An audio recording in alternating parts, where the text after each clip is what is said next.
I found the riff. Oh, you found the riff. Which riff is this? The original Hollywood Baby riff. Oh, wow. Give it to us. They said it couldn't be done.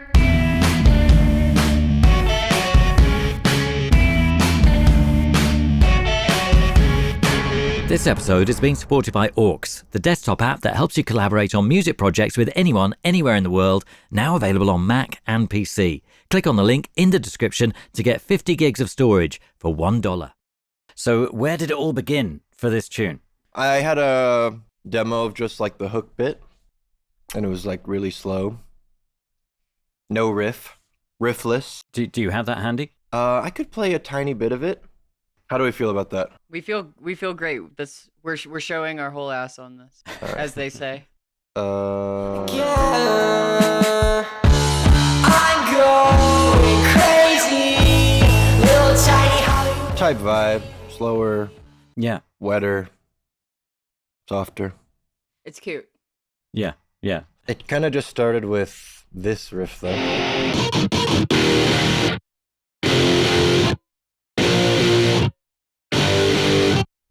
And then kind of we did most of all the vocal bits without even kind of this one.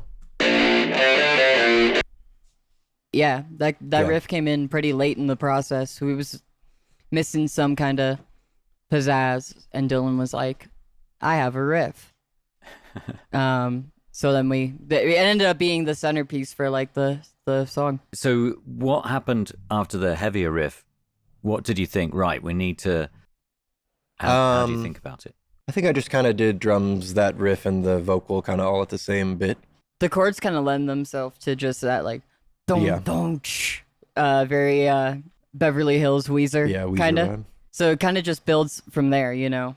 Do you want to put the drums in? Maybe we Oh, could yeah. hear that. Go back to that riff and then hear the drums with the riff. Yeah.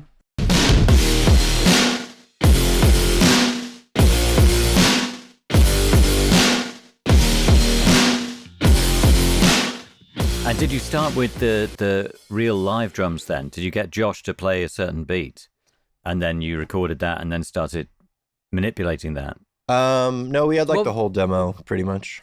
Yeah, so what we did with Josh was we had V drums that we used for like everything, and then we played it for him, and then whatever his interpretation of how to fuck with the V drums. It sounded like pretty much the same, but like little things like the fills and stuff, you know, that's just him fucking with it mostly, and it's pretty neat. But it's same thing with the guitar. The guitar is, I think it's Guitar Rig, the plugin for one of the amps, and then it's Dylan's Mesa for another amp, and then he has this bass called the Vegas bass, which is like a synth preset, but it kind of like works double purpose as a guitar and the bass, and then he has a regular like electric bass in there too, so it gets really creamy. Are you able to illustrate each of those elements, Dylan?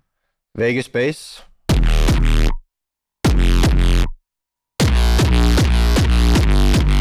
Yeah, that's the Vegas bass there. There might not be any. I think it switches from electric too.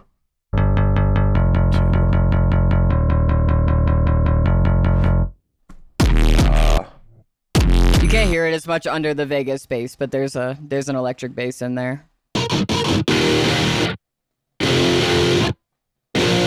Yeah, I think the verses don't have the Mesa, so it's just the guitar rig.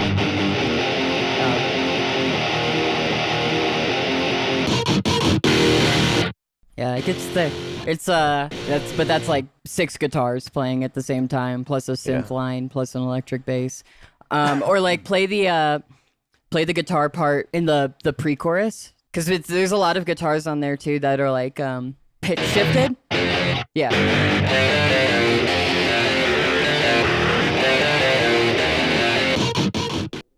Yeah.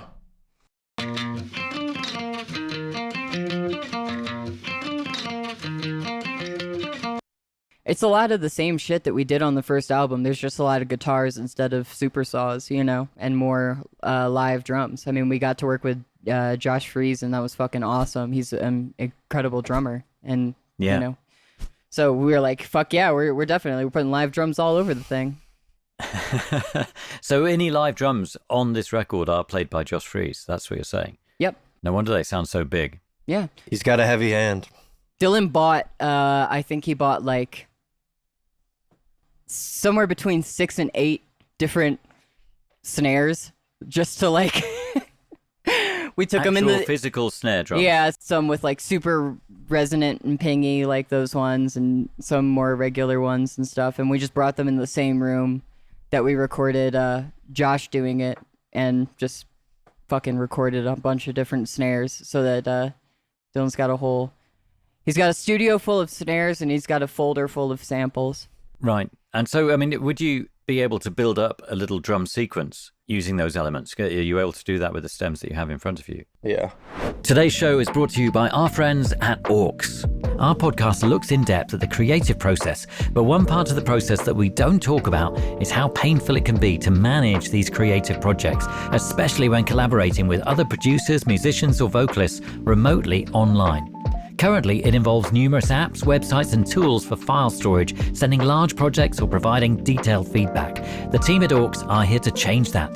The Orcs app keeps your DAW project synced up in the background, so you don't have to wait for your collaborators to upload their latest version.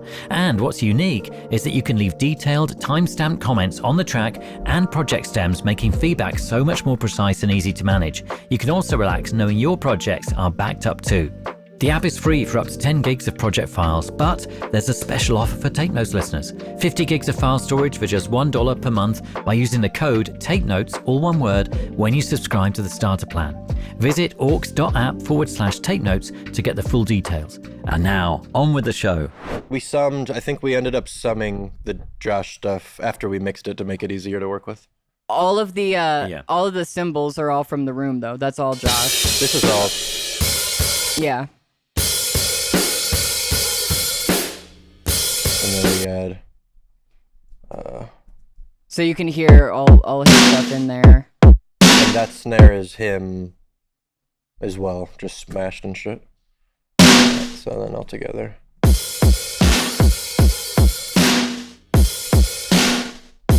squishes nice together.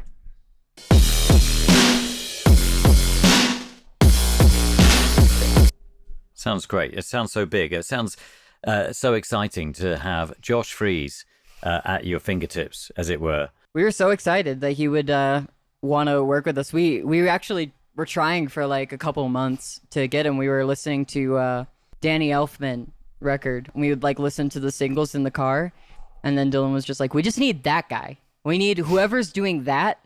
We need him to just do our shit. I found the riff. Oh, you found the riff. Which riff is this? The original Hollywood Baby riff. Oh, wow. Give it to us. They said it couldn't be done.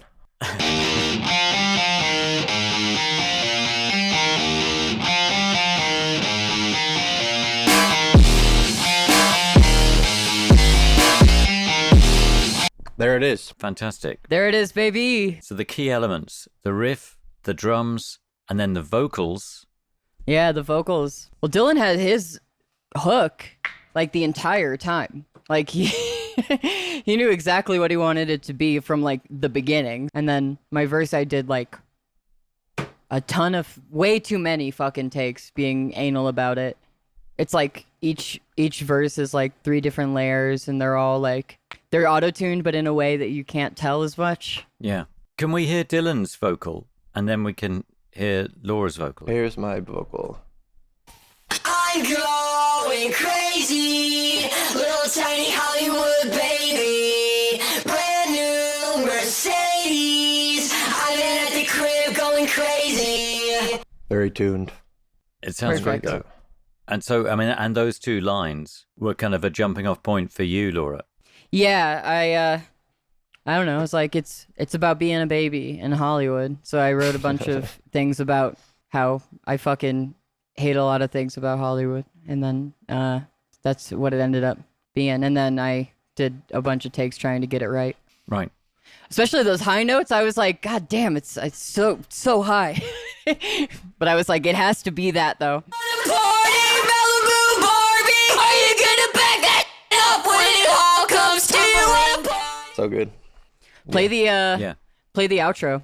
You'll never make it in Hollywood, baby. So it's like 30 vocals. Yeah. It sounds great though. Yeah, we're real professional musicians now, you know. So had to get the tracks going, and then each one of those has fucking about 4 or 5 different plugins on it. It's like it's a lot of the time making this album was just spent like freezing tracks so that they didn't like chug our CPU. I'm looking here, right? The stereo out track is like track 334 on this project. Now a lot of those are like muted and like off, but like it's just funny. But it illustrates just how far and how much you have to do to kind of realize what you're trying to do. We could probably do it with less. we went a little bit crazy.